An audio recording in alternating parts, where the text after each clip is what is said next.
Well, good morning and welcome back. It is Thursday, so it's time to talk kids with Dr. Caitlynn this morning, as always, with Lexington pediatrician Dr. Caitlynn Iddings. Well, September is Suicide Awareness Month, and so today we're talking about the very serious topic of teen depression and suicide prevention. Dr. Caitlynn, good to have you with us this morning.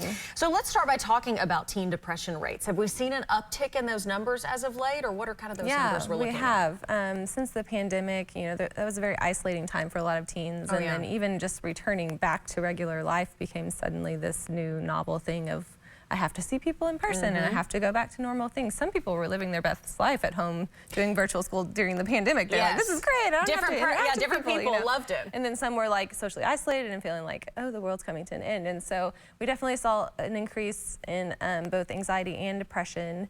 1 in 5 teenagers will struggle with depressive symptoms at some point in their life, right?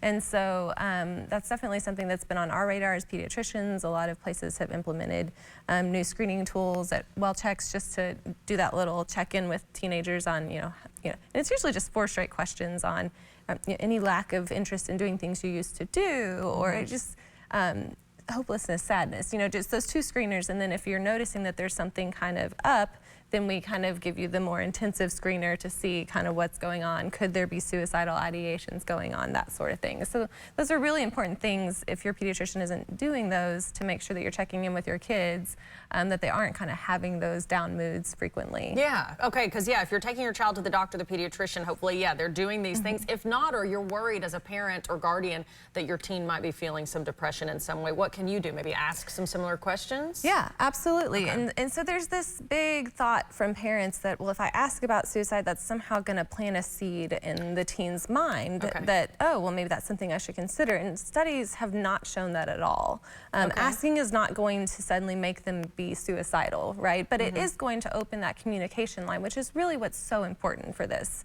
And if they don't feel comfortable talking to you as a parent, making sure that you're reaching out to a coach or a teacher or a pastor or a mental health professional, someone that they will talk to, right? Someone they feel comfortable opening up to. Not every to. therapist is for every kid. I always say that. Sometimes it takes a little bit of, a couple sessions to get used to this person, or you might be like, this isn't a good fit, and I always say, well, try someone else, right? But really the most important thing in prevention is finding that person that they feel comfortable, that they can talk to and work through these problems with them. So prevention is the first step, but let's say we get past that and they are experiencing depression or maybe suicidal thoughts. What are the treatment options available?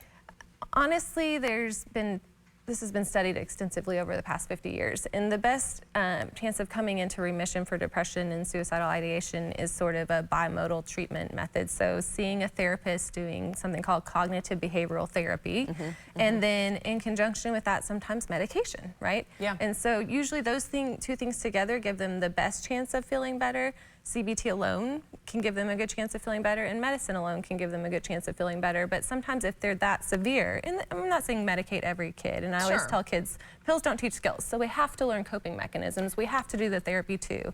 I really encourage all my kids who are on medication to also be in therapy, because that's how you learn to cope and get better, right? Yeah, and maybe learn a little bit about why you're feeling this way, and that you're not alone, and that some of this has nothing really to do with your environment. You could be, it could be just chemistry. Exactly. Yeah.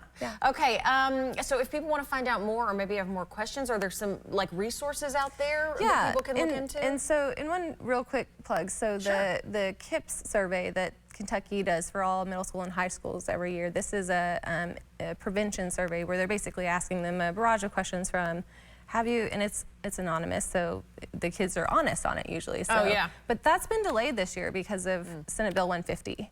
And so you have to give permission for your kid to do that survey. Please do that next year if you have a teenager or a high schooler, because that is the best data that we have to be able to gather, how are kids really feeling? Because they're not going to always tell the doctor, they're not always going to tell their mom that I'm using substances, I'm feeling sad, have thoughts of suicide, but usually they'll report it on there. Usually we get about 80% involvement. You can opt out of that anytime as a parent, but we really need that data. So give your kids permission to do that next year. Okay, a good note there to help keep kids safe. Dr. Caitlynn, good to see you this morning.